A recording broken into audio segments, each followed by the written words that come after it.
Hello नमस्कार राम राम। आप सभी विद्यार्थियों को आपके अपने विद्यास्थल में स्वागत है। तो उम्मीद करते हैं तुम लोग जहां होगा वहां लाजवाब, शानदार, बेमिसाल, अद्भुत, गजब, मस्त, स्वस्थ, तंदुरुस्त होकर अपने जीवन में कुछ अच्छा करने का प्रयास कर रहा होगा।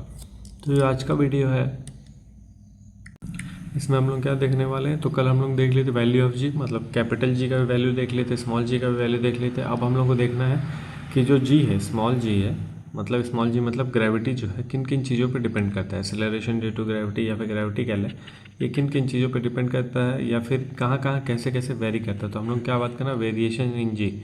तो यहाँ 4 पॉइंट है लेकिन चारों पॉइंट तो खाली है, कुछ पॉइंट ही नहीं दिख रहा। तो एक एक करके हम लोग यहाँ से डिस्कस करना शुरू करते हैं किन किन चीज़ों पे डिपेंड करता है। तो सबसे पहले इफेक्ट ऑफ हाइट। तो वेरिएशन ऑफ जी किस पे डिपेंड कर रहा है, सबसे पहला उस पर जो इफेक्ट पड़ेगा इफेक्ट ऑफ हाइट पड़ेगा, मतलब हम उसको कितना ऊपर लेके जा रहे हैं वो या कितना नीचे लेके जा रहे हैं वो इन सब चीज़ों पे डिपेंड करेगा। तो कैसे डिपेंड करेगा, क्या करेगा देख लिया जाए। तो कह रहा है कि let radius and mass of earth, क्या मान लिया, कैपिटल आर और कैपिटल एम। ये हो गया रेडियस और मास किसका, अर्थ का।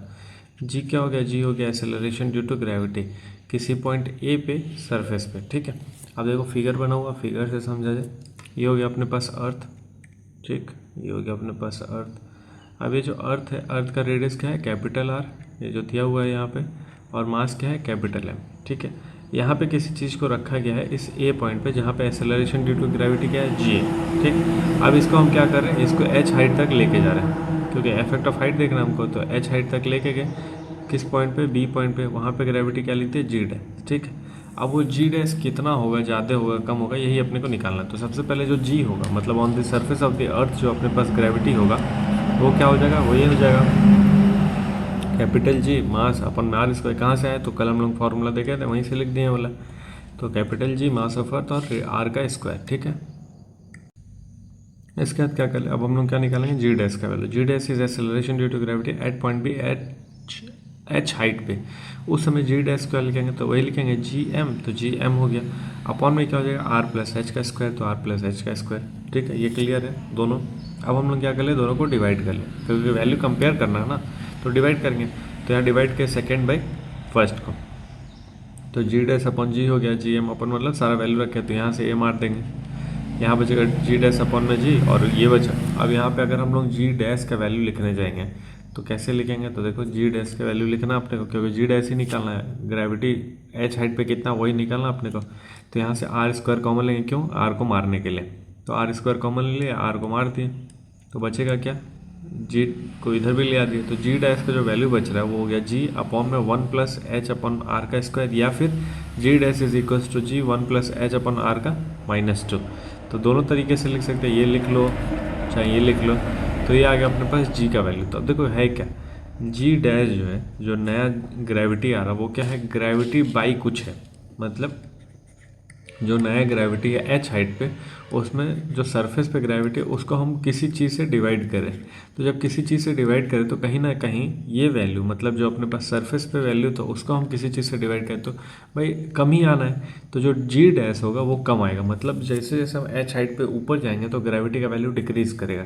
तो इससे हम ये कंक्लूड कर लिए, क्या कंक्लूड कर लिए, कि जो वैल्यू ऑफ जी है decrease as we go up, वही लिखा है यहाँ पे, the value of g decreases as we go up. अगर h बहुत छोटा हो रेडियस ऑफ अर्थ से, जैसे क्या है, क्या बात हो गया, ये हो गया अपना अर्थ और ये उसका रेडियस है, और रेडियस ऑफ अर्थ छोटा मोटा तो नहीं, 6400 किलोमीटर का रेडियस है। अब 6400 किलोमीटर में अगर हम रेडियस एच हाइट को 64 किलोमीटर लेके जाएंगे या 100 किलोमीटर ले जाएंगे तो बहुत फ़र्क नहीं पड़ेगा। तो वही केस में अगर हम क्या बात कर ले कि जो h है अपना, ये जो h हम लोग लेके जा रहे हैं, अगर h का वैल्यू बहुत छोटा है किससे, रेडियस ऑफ अर्थ से, दोनों को कंपेयर करेंगे ना, h को और रेडियस ऑफ अर्थ को, अगर बहुत छोटा है तब हम लोग क्या कर लेंगे, जी डैश का वैल्यू क्या लिख देंगे, ये तो कॉपी पेस्ट हुआ, लेकिन उस समय हम क्या इस्तेमाल कर लेंगे, बाइनोमियल थ्योरम। तो बाइनोमियल थ्योरम के हिसाब से अगर ये ब्रैकेट वाला चीज़ बहुत छोटा होगा तो हम क्या लिख देते हैं, 1 माइनस एन एक्स। कहने का मतलब इसको अब क्या लिखा जाएगा, तो ये हो जाएगा अपने पास कुछ ये g dash is equals to g 1 minus 2h upon में आर। ये कब होगा, जब हाइट जो है बहुत छोटा होगा रेडियस ऑफ अर्थ से। तो ये कंडीशन याद रखना जरूरी है कि जब ये कंडीशन होगा तो जी डैश का वैल्यू क्या हो जाएगा, जी 1 माइनस 2h अपॉन में आर। ठीक है, आगे बढ़े। तो ये तो पहला इफेक्ट था, तो इफेक्ट ऑफ हाइट हम लोग देख लिया। अब दूसरा इफेक्ट क्या है, इफेक्ट ऑफ डेप्थ, मतलब हम जैसे ऊपर लेके गए हैं तो डिक्रीज किया है, नीचे लेके आएंगे तब क्या होगा, मतलब सरफेस अर्थ सरफेस के अंदर लेके जाएंगे तब क्या होगा, तो उस केस को भी देख लिया जाए। तो क्या है अगला, इफेक्ट ऑफ डेप्थ। डेप्थ मतलब अंदर लेके जाना। तो सबसे पहले सरफेस पे ग्रेविटी कितना हो जाएगा, सरफेस पे ग्रेविटी यही हो जाएगा क्या, तो G is equals to G M upon में आर स्क्वायर हो गया सरफेस पे ग्रेविटी। अब हम लोग को क्या लेना है, एच हाइट अंदर ग्रेविटी निकालना, तो एच हाइट अंदर अगर ग्रेविटी निकालना तो जी डैश हो गया, और क्या लिखेंगे जी एम डैश। क्यों एम डैश हो गया, क्यों स्मॉल आर स्क्वायर, क्योंकि भाई जब हम अंदर चले गए, जैसे अगर फिगर के बारे में बात कर ले, ये सबसे पहले अपने पास था रेडियस ऑफ, मतलब ये था अपने पास अर्थ, इसका रेडियस कैपिटल आर और मास कैपिटल एम था, radius capital R mass capital M था। लेकिन जब इसको हम क्या किया, एच हाइट अंदर गए, तो हम केवल इतने मास के लिए देखेंगे ना, इतने मास की वजह से जो ग्रेविटी लगेगा, इतने दूरी पे जो ग्रेविटी लगेगा, तो इसका मास है एम डैश और दूरी है r dash, r small r, और जो ग्रेविटी है वो जी डैश है। तो जी डैश का वैल्यू क्या हो जाएगा, जी एम डैश अपन में आर स्क्वायर। ठीक है, अब क्या करना है, एम डैश क्या है, वी यूज डेंसिटी वाला, जो हम लोग पहले भी किया था डेंसिटी वाला फार्मूला। तो डेंसिटी का फार्मूला तो यहाँ हो जाएगा मास अपन वॉल्यूम। वॉल्यूम क्या है 4/3 पाई आर क्यूब, क्योंकि पूरे कर लेंगे। अगर हम ये m के लिए बात होगा, अगर यही चीज़ m डैश के लिए बात करेंगे 4/3 पाई स्मॉल आर क्यूब। अब क्या कर ले, using a and b in equation 1 और 2। तो 1 2 कौन सा इक्वेशन है, ये दोनों। तो मतलब m और m डैश के जगह पे वैल्यू रखेंगे हम लोग। तो जैसे m के जगह पे वैल्यू रखेंगे तो ये एक मिलेगा, जैसे देखो जी कैपिटल जी एम के जगह पे क्या लिख दिया, रो 4/3 पाई आर क्यूब, और नीचे अपने पास आर स्क्वायर। सॉल्व करेंगे तो क्या मिल जाएगा, g small g is equals to 4/3 pi capital G r rho, ये मिला अपने को एक वैल्यू। ऐसे जी डैश का वैल्यू सेम ऐसे मिल जाएगा अपने को 4/3 पाई जी आर रो, सेम मिला। अब क्या करेंगे, दोनों को कंपेयर करना, तो डिवाइड कर लेंगे, तो on dividing third and fourth. तो डिवाइड करने पे क्या मिल रहा है अपने को, देखो जी डैश इज इक्वल्स टू ये वैल्यू और जी वो वैल्यू, तो 4/3 जी और रो कट गया, तो केवल बचा आर अपॉन में आर। तो g dash is equals to क्या हो जाएगा, जी आर अपॉन में आर, और ये जो आर है स्मॉल आर है वो क्या है, आर माइनस एच है। तो कुल मिला के जी डैश का जो वैल्यू आएगा वो क्या आ जाएगा, g dash is equals to g r minus h upon में आर। अब यहाँ से भी आर अगर हम कॉमन ले लेंगे तो सबसे पहले तो जी हुआ, आर कॉमन ले लेंगे, मतलब आर दोनों तरफ डिवाइड करके अगर लिखेंगे तो क्या लिखेंगे 1 माइनस एच अपॉन में आर। तो जो जी डैश का वैल्यू आ गया वो ये आ गया। अब देखो फिर से यहाँ पे हम क्या बात कर रहे हैं, जी डैश मतलब नया ग्रेविटी है। अब नया ग्रेविटी ज़्यादा आ रही कम आ रहा है, जैसे देखो ये जो वैल्यू है वह 1 से छोटा आएगा ना। तो किसी भी चीज़ में अगर 1 से छोटा वैल्यू हम मल्टीप्लाई करेंगे तो क्या होगा, तो जो वैल्यू है वो कम हो जाएगा। अगर 1 से छोटे नंबर का अगर हम किसी चीज़ में मल्टीप्लाई करते हैं तो जो ओरिजिनल वैल्यू वो कम हो जाता है। तो वही चीज़ यहाँ पे भी है, जैसे ये ग्रेविटी का सरफेस पे, इस पर हम मल्टीप्लाई करें 1, क्योंकि 1 माइनस समथिंग है, तो 1 से कम वैल्यू आएगा, तो 1 से कम वैल्यू आएगा, तो 1 से कम वैल्यू का जब मल्टीप्लाई कर रहे हैं तो कहीं ना कहीं ये भी कम आएगा। तो जो नया ग्रेविटी है फिर से कम आया, जादू हो गया ये तो, कि अगर हम सरफेस पे हैं, अगर हम ऊपर जा रहे हैं तो भी डिक्रीज़ करा, हम नीचे आ रहे हैं मतलब सरफेस के अंदर आ रहे हैं तो भी डिक्रीज़ करा। ठीक है, तो यहाँ से भी हम क्या कंक्लूड कर लेंगे, तो कंक्लूजन ये मिला अपने को कि the value of g decreases as we go down.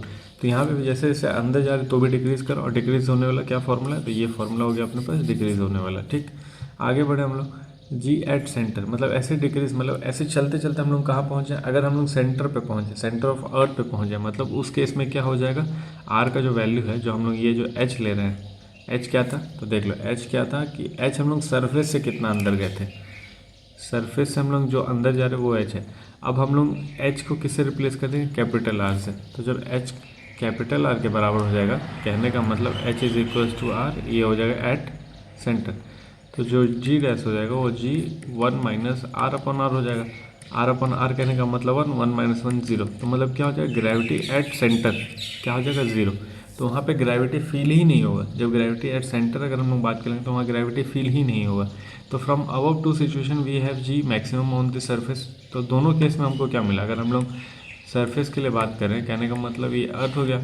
अगर हम लोग ऊपर जा रहे हैं तो भी ग्रेविटी डिक्रीज़ कर रहा है, अगर हम लोग नीचे आ रहे हैं तो भी ग्रेविटी डिक्रीज़ कर रहा है, और सबसे जो ज़्यादा मैक्सिमम वैल्यू मिलेगा कहाँ पे मिल जाएगा, सरफेस पे मिल जाएगा। इतना क्लियर हो गया।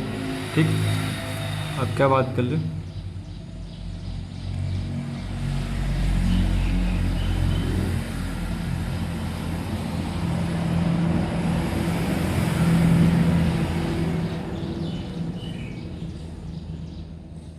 तो हाँ ये कर लेते, वैसे तो ये अलग से लाइन बना हुआ है हमको समझ, इसीलिए हम ऊपर देख रहे थे कहीं पीछे का हिस्सा तो नहीं है कहीं। ठीक है, तो अब क्या बात करें, equation of g dash for different location of earth, मतलब अर्थ के अलग अलग लोकेशन पे जाएंगे तब जो जी ग्रेविटी मिलेगा उसके बारे में बात हो रही है। तो सरफेस पे तो ये ग्रेविटी है अपने को, g is equal to G M अपन में आर स्क्वायर, और किसी भी रैंडम जगह पे अगर हम लोग जाएंगे तो जी मास ऑफ अर्थ उतना हिस्सा का मास लेना पड़ेगा जहाँ पे हम जा रहे हैं, उससे जो मास कवर है वो मास अपने को लेना पड़ेगा। तो अगर हम सरफेस से ऊपर जा रहे हैं, देखो अब दोनों सारा इक्वेशन एक साथ दिया, सरफेस से ऊपर जा रहे हैं तो जो ग्रेविटी हो जाएगा उसका फॉर्मूला क्या हो जाएगा ये। ठीक है, और इसमें कंडीशन अगर लगा देंगे, कंडीशन क्या लगा देंगे, तो इसमें कंडीशन लग जाएगा H is very much less then radius of earth, तो यही फार्मूला क्या हो जाएगा, तो ये फार्मूला हो जाएगा g dash is equal to g one minus था ना यार 2h अपॉन में रेडियस ऑफ अर्थ, देख लेते हैं माइनस था कि प्लस था, माइनस था।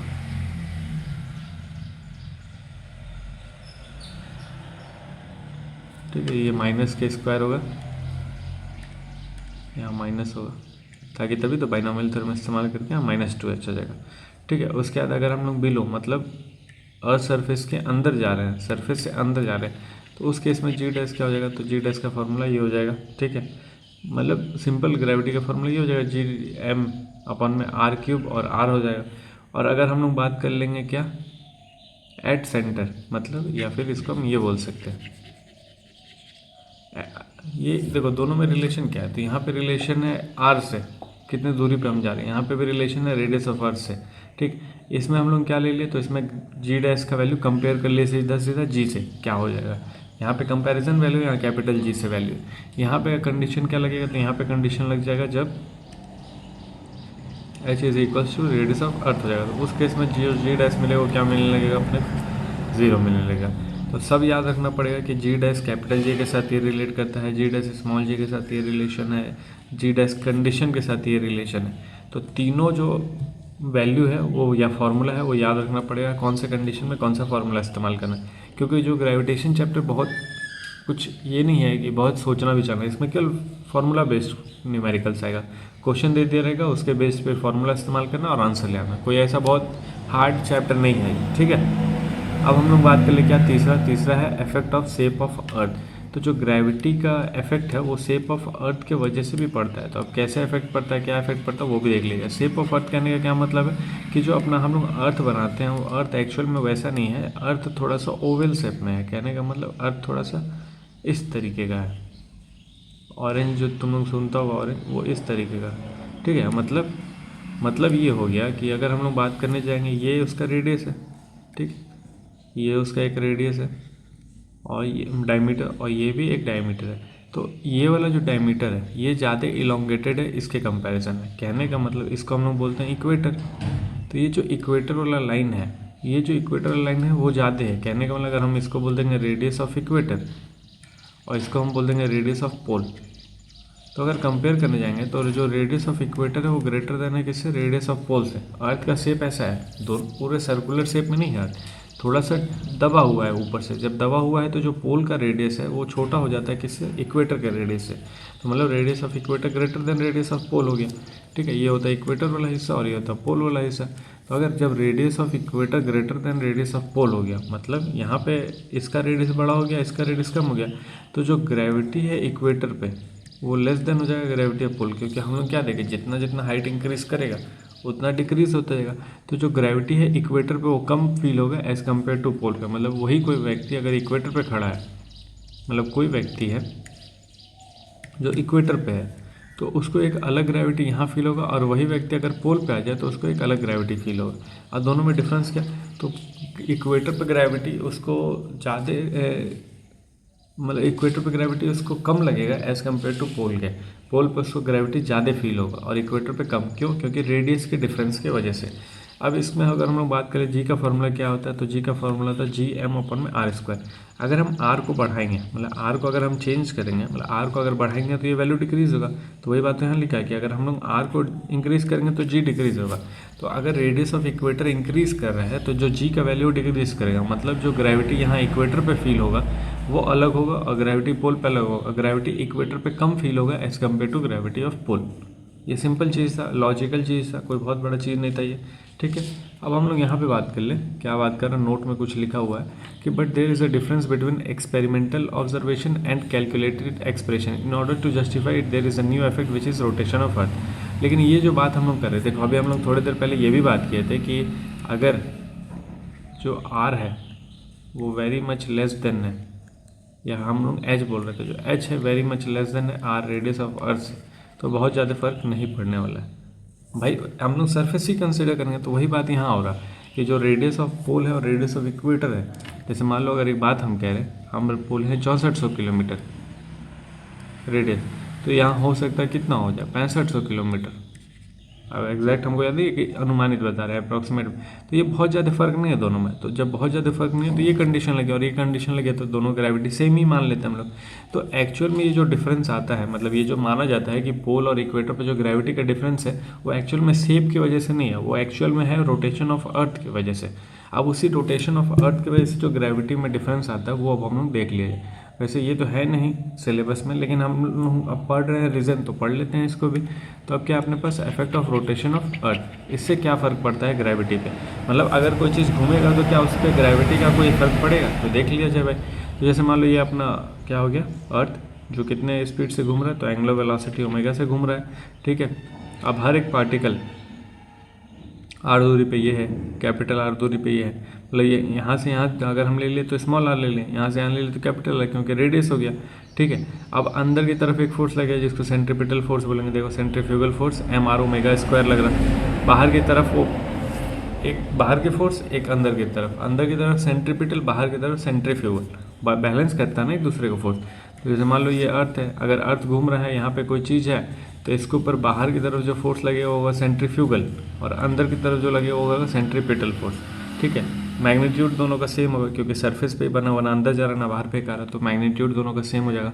वैसे अंदर की तरफ जो फोर्स लगता है वो सेंट्रीपिटल कौन सा लगता है, mg लगता है, क्योंकि अर्थ हमको अपनी तरफ कौन से फोर्स से खींच रहा है, mg।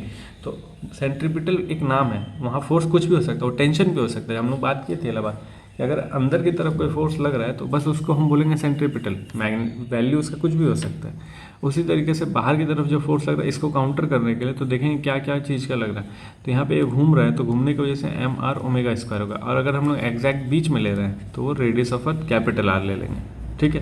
तो ये दो फोर्स लग रहा है। अब क्या बात हो रहा है कि जैसे जैसे जी को डिक्रीज करते हैं, अब होता क्या है, ये घूम रहा है, यहाँ पर अगर हम यहाँ पे किसी पार्टिकल को ले रहे हैं तो इतना तो पता चल गया, बाहर लगने वाला फोर्स क्या हो जाएगा, m r square, m r omega square, और अंदर की तरफ नहीं, सेंटर की तरफ क्या लगेगा, एम जी लगेगा। तो ये जो फोर्स लगेगा सेंटर की तरफ लगेगा।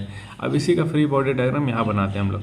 तो एक फोर्स हो गया ये सेंटर की तरफ जो कितना है एम जी, और ये फोर्स हो गया ये बाहर की तरफ जो है एम आर ओमेगा स्क्वायर। दोनों के बीच में कुछ एंगल है, तो सबसे पहले इस वाले एम जी को हम उस तरफ लेके चले जाएंगे, तो ये हो जाएगा थीटा एंगल, और इसको फिर रिजॉल्व करके हम लोग सॉल्व करेंगे। तो मान लो जब रिजल्टेंट हम लोग निकालेंगे तो एम जी डैश आएगा, ठीक है। अब इसको जब हम रिजॉल्व किए तो एक आएगा एम जी डैश, ठीक, क्योंकि भाई एक वेक्टर ये है, एक वेक्टर ये है, दोनों का रिजल्टेंट इधर ही आएगा ना।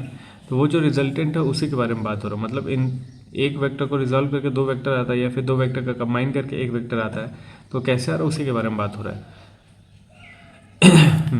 तो क्या है अपने पास रिजल्टेंट जो आएगा वो क्या आ जाएगा, एम जी डैश आ जाएगा, ठीक है। अब ये जो एम जी डैश है रिजल्टेंट है, तो ये किसके बराबर है, m g plus m r omega square के, ठीक है। ये था अपने पास एम आर ओमेगा स्क्वायर और ये था अपने पास एम जी।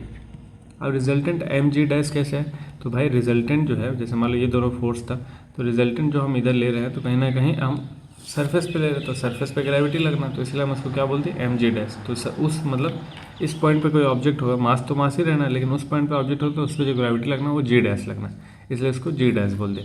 अब एम कॉमन लेके कट जाएगा, तो जो जी डैश का वैल्यू हो जाएगा जी आर ओमेगा स्क्वायर, ये आ गया अपने पास। अब आगे क्या है, तो आगे अपने पास रिजल्टेंट कैसे निकाला जाए। तो रिजल्टेंट निकालने के लिए मान लो अपने पास ये दो वेक्टर क्वांटिटी है, तो दो वेक्टर क्वांटिटी का रिजल्टेंट निकालते कैसे, तुम लोग a square b square 2ab cos theta से, तो वही जी डैश को निकाला जा रहा है। तो जी डैश अंडर रूट में मान लो मैग्नीट्यूड निकाल रहे हैं, अब हम लोग जो जी डैश है उसका मैग्नीट्यूड निकाल रहे हैं, ठीक है। तो जी डैश का मैग्नीट्यूड कैसे निकलेगा, तो a square plus b square r square omega square है, ये था r omega square, r omega square का square b square 2ab cos theta. तो 2ab cos theta, cos theta, theta क्या, तो थीटा है अपने पास, अगर यहाँ हम लोग लेने जाएंगे तो ये जो थीटा मिलेगा, जैसे मान लो यहाँ पे हम लोग थीटा बोला है तो ये हो जाएगा 180 माइनस थीटा, ठीक। तो यहाँ जो एंगल बनेगा 180 माइनस थीटा, थोड़ा सा सरकाई दो तकिया जाड़ा लगे, 180 माइनस थीटा। अरे यार यही सब दिक्कत है इसमें। हाँ, अब इसको सॉल्व कर ले तो ये होगा जी स्क्वायर, ये हो जाएगा आर स्क्वायर ओमेगा पावर 4, ये हो जाएगा 2g r ओमेगा स्क्वायर, और कॉस 180 माइनस थीटा होता है माइनस ऑफ कॉस थीटा, तो ये तो हो जाएगा कॉस थीटा और यहाँ लगा दे माइनस, तो ये हो जाएगा माइनस ऑफ कॉस थीटा, ठीक है। अब ये कहीं ना कहीं फार्मूला बन रहा है a square b square minus of 2ab type का, तो अगर वो फार्मूला बन रहा है तो उसको लिख दिया जाए हम लोग। तो देख लो जी स्क्वायर हो गया, जी स्क्वायर हो गया माइनस ऑफ 2g r ओमेगा स्क्वायर कॉस थीटा। तो भाई ये पार्टी कहाँ गया, तो ये पार्टी चला गया भाड़ में। भाड़ में क्यों गया, क्योंकि ओमेगा पावर 4 जो है वो बहुत छोटा वैल्यू आएगा जो 0 पावर 10 होगा। मतलब अगर देखो ये भी होता है, एक और चीज़ बता, जैसे मान लो अगर हम बोल दें 2 का स्क्वायर कर दो, 2 कितना आएगा 4, लेकिन अगर यही हम बोल देंगे 0.2 का स्क्वायर कर दो तो ये बहुत छोटा वैल्यू, और छोटा वैल्यू आएगा, तो ये आएगा 0.04। तो कहने का मतलब ये है किसी छोटे नंबर का अगर हम इस पावर में लगाते हैं तो वो और छोटा हो जाता है। तो वही चीज़ ओमेगा जो है बहुत छोटा वैल्यू है, क्योंकि देखो घूम तो रहा है लेकिन हम लोग को फील नहीं हो रहा है। तो ये जो घूमने वाला स्पीड है उसका अगर हम लोग छोटा वैल्यू है वो, और उसका पावर 4 करेंगे तो और छोटा वैल्यू आएगा, तो इसलिए वो 0 की तरफ टेंड होगा। इसलिए इस चीज़ को हम लोग हटा दिए, तो बचा क्या g square minus of 2g r ओमेगा स्क्वायर कॉस थीटा। अब क्या कर ले हम लोग, तो जी कॉमन ले ले, तो जी कॉमन लेंगे तो बचेगा क्या 1 माइनस, मतलब स्क्वायर था तो बाहर भी आएगा तो स्क्वायर हट जाएगा, तो जी 1 minus 2r omega square cos theta upon में जी, ठीक। आगे क्या बात कर ले, तो आगे कुछ तो बात करना पड़ेगा, तो जी हो जाएगा 1 minus 2r omega square cos theta हो जाएगा अपॉन में जी हो जाएगा और पावर में हाफ हो जाएगा, ठीक है। इतना भी समझ आएगा। अब यहाँ पे फिर से क्या अप्लाई कर देंगे हम लोग, बाइनोमियल थ्योरम। इसीलिए स्टार्टिंग में हम लोग मैथ्स पढ़ते हैं, बेसिक मैथमेटिक्स इसीलिए हम लोग पढ़ते हैं ताकि ये सब हम लोग कर सकें। बाइनोमियल थ्योरम जैसे अप्लाई करेंगे तो जी 1 माइनस हाफ आगे आ जाएगा, फिर यहाँ है 2r omega square cos theta upon में जी, 2 से 2 को मार दो तो बचेगा क्या जी 1 माइनस r ओमेगा स्क्वायर। अब हुआ क्या है कि यहाँ पे जो स्मॉल आर है उसको रिप्लेस कर दिया है कैपिटल आर कॉस थीटा से। कैसे, तो कैसे, तो भाई कैसे बात कर ले, तो यहाँ पे अगर हम लोग बात करने जाएंगे आर को भी जब रिजॉल्व करेंगे तो दो पार्टी आएगा, एक साइन थीटा एक कॉस थीटा, तो जो अपने पास कॉस थीटा लाएगा उसी पार्टी को लेना पड़ेगा। तो इसी हिसाब से तो जो यहाँ स्मॉल आर का वैल्यू उसको कैपिटल आर कॉस थीटा से रिप्लेस करेंगे, तो 2 से 2 खत्म, कैपिटल आर ओमेगा स्क्वायर और कॉस स्क्वायर थीटा हो जाएगा अपॉन में जी हो जाएगा। तो ये आया अपने पास जी डैश का वैल्यू, और जी डैश कहने का मतलब किसी एक पॉइंट पे हम लोग ग्रेविटी निकाल रहे हैं, लेकिन ये जो इफेक्ट है वो घूमने की वजह से आ रहा है। तो यहाँ जो जी डैश देखने को मिलेगा वो लेस देन देखने को मिलेगा जी। तो अगर g dash less than g देखने को मिल रहा है तो it follow acceleration due to gravity decreases due to rotational motion of earth.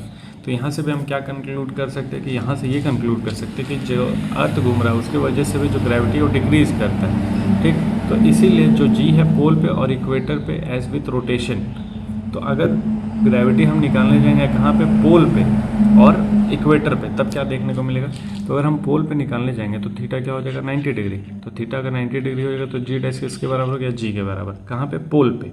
लेकिन यही चीज़ अगर इक्वेटर पे निकालने जाएंगे तो थीटा कितना हो जाएगा 0 डिग्री, और 0 डिग्री होने की वजह से यहाँ जो जी डैश का वैल्यू आ जाएगा हो जाएगा जी माइनस आर ओमेगा स्क्वायर। मतलब यहाँ कहीं ना कहीं जो जी डैश है मतलब जो नया ग्रेविटी है ओरिजिनल ग्रेविटी से कुछ कम आ रहा है, ठीक है। तो जब कुछ कम आ रहा है तो इससे हम ये कंक्लूड कर लिए कि जो ग्रेविटी है इक्वेटर पे वो कम होता है, ग्रेविटी एट पोल ज़्यादा होता है। लेकिन ये लॉजिक हम लोग लगाए थे कैसे, रेडियस से, कि अर्थ ऐसा इस शेप में है, ये हो गया पोल, ये हो गया इक्वेटर। तो जो रेडियस ऑफ इक्वेटर है बड़ा है as compare to radius of pole, तो इसलिए gravity of equator less than हो जाएगा ग्रेविटी ऑफ पोल। ये हम लोग रेडियस से कंपेयर निकाले थे, लेकिन रेडियस में उतना फ़र्क नहीं आता है, बहुत बड़ा न्यूमेरल वैल्यू का फ़र्क नहीं आता, जी में बहुत फ़र्क नहीं आना चाहिए। लेकिन एक्चुअल में ये जो जी का वैल्यू वेरी कर रहा है ये रोटेशन ऑफ अर्थ की वजह से वेरी कर रहा है। तो रोटेशन ऑफ अर्थ की वजह से जो ग्रेविटी आएगा, मतलब रोटेशन की वजह से जो ग्रेविटी में फ़र्क आ रहा है वो ये है। तो जी का फॉर्मूला क्या हो गया, g dash is equal to g 1 minus r omega square cos square theta अपन में जी। ठीक है, ये आया अपने पास ग्रेविटी का फॉर्मूला। ठीक, अब हमको क्या करना है, अब इसके लिए हम इक्वेटर और पोल पे लगाएंगे। तो इक्वेटर पे जब हम चले जाएंगे तो थीटा का वैल्यू 90 हो जाएगा, और पोल पे आ जाएंगे तो थीटा गलत बोल दिया, पोल पे चले जाएंगे तो थीटा का वैल्यू 90 हो जाएगा, इक्वेटर पे आ जाएंगे तो थीटा का वैल्यू 0 डिग्री हो जाएगा। तो उस हिसाब से हम लोग जब वैल्यू पुट करेंगे, मतलब यहाँ पे 90 और यहाँ पे 0 डिग्री, तो पोल पे जो ग्रेविटी आएगा वो आएगा जी डैश इज इक्वल टू जी, मतलब जो नया ग्रेविटी हो पुराने ग्रेविटी के बराबर। लेकिन इक्वेटर पे जो ग्रेविटी आ जाएगा कुछ ना कुछ वैल्यू डिक्रीज आ रहा, जी में कुछ वैल्यू डिक्रीज आ रहा, तो डिक्रीज आ रहा तो इसका मतलब इक्वेटर पे जो ग्रेविटी का फील होगा वो कम होगा एज कम्पेयर टू पोल। ये हो गया रियल कंक्लूजन रोटेशन ऑफ अर्थ की वजह से। ये जो रेडियस वाला लॉजिक है उतना सही नहीं है, रोटेशन ऑफ अर्थ वाला लॉजिक ठीक है। ठीक है, तो उम्मीद करते हैं वेरिएशन ऑफ जी जो 4 पॉइंट हम लोग देखे सब समझ आएगा। पहले हम लोग हाइट देख लिया, फिर डेप्थ देख लिया, फिर रेडियस देख लिया, फिर रोटेशन देख लिया, तो चारों समझ आएगा। बाकी अपने पास ये एक क्वेश्चन है, तो ये क्वेश्चन तुम लोग करेगा। What should be the speed of earth so that weight of a person at equator is 0, मतलब बोल रहा है कि स्पीड ऑफ अर्थ क्या हो जाए, स्पीड ऑफ अर्थ क्या हो जाए कि जो वेट ऑफ अ पर्सन है इक्वेटर पे जो वेट है वो क्या फील हो 0। तो देखो ग्रेविटी का खेला है सारा, और ये रोटेशन की वजह से बात करें तो हमको रोटेशन वाला फॉर्मूला इस्तेमाल करना पड़ेगा। तो g dash g minus r omega square cos square theta.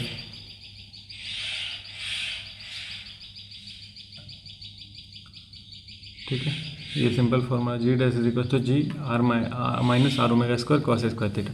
तो कहाँ पे बात कर रहा है, इक्वेटर पे बात कर रहा है। तो इक्वेटर पे अगर हम लोग बात कर लेंगे तो एंगल कितना बनेगा, तो एट इक्वेटर थीटा बन जाएगा 0 डिग्री। अगर थीटा 0 डिग्री बन जाएगा तो थीटा 0 डिग्री कॉस 0 डिग्री का वैल्यू 1, तो जो जी डैश का वैल्यू हो क्या आएगा, जी माइनस आर ओमेगा स्क्वायर। ठीक है, ये आएगा।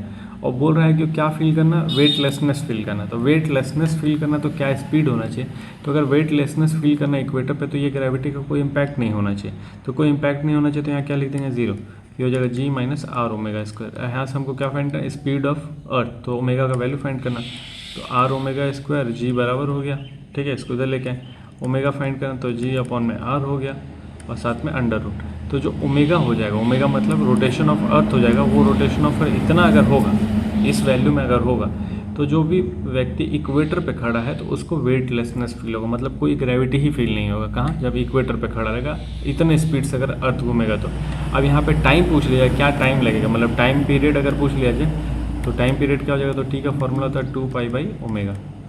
ठीक, तो टी 2π ओमेगा की जगह पे अंडर रूट में जी अपॉन में आर, तो अंडर रूट जी यहाँ आ जाएगा और अंडर रूट आर यहाँ आ जाएगा। अब सारा वैल्यू पुट करेंगे, तो सारा वैल्यू मालूम है, रेडियस ऑफ अर्थ मालूम है, ग्रेविटी मालूम है, 2π मालूम है, तो ये जो आ जाएगा लगभग 84 मिनट्स आ जाएगा। ठीक, तो मतलब क्या हो गया कि जो अगर कोई व्यक्ति इक्वेटर पे खड़ा है और उसको वेटलेसनेस फील कराना है तो रोटेशन ऑफ अर्थ कितना हो जाना चाहिए, या स्पीड ऑफ अर्थ कितना हो जाना चाहिए, इतना। अगर स्पीड ऑफ अर्थ इतना हो जाएगा तो जो टाइम पीरियड हो जाएगा उस केस में कितना हो जाएगा 84 मिनट। तो देख लो इसी टाइप का क्वेश्चन आ सकता है, तो क्वेश्चन आएगा ठीक है, लेकिन क्या है ये सब याद है। देखो ये याद है तो डायरेक्ट कर लिए ना हम लोग, इक्वेशन याद रखना पड़ेगा भाई, हाइट वाला भी, डेप्थ वाला भी, पोल और इक्वेटर वाला भी और रोटेशन वाला भी। अगर ये सारा इक्वेशन कंडीशन याद है तो सारा क्वेश्चन, सारा न्यूमेरिकल इसमें का सॉल्व हो जाएगा, क्योंकि बहुत हार्ड चैप्टर नहीं है, केवल वैल्यू बेस्ड चैप्टर है। मतलब फार्मूला में वैल्यू पुट करो और आंसर आ जाएगा, मतलब मशीन में कुछ डालो और अपने पास प्रोडक्ट निकल जाएगा। ठीक है, तो जो भी है उम्मीद करते सब समझ आएगा। आधे घंटे का वीडियो बन गया, तो जो भी है उम्मीद करते सब समझ आएगा। और आज का वीडियो भी बढ़िया था, अच्छा चीज़ सीखने को मिला है। बाकी अब जो भी है आगे हम लोग नेक्स्ट वीडियो में डिस्कस करेंगे। तब तक के लिए अपना ख्याल रखो, पढ़ाई लिखाई करते रहो और राम राम।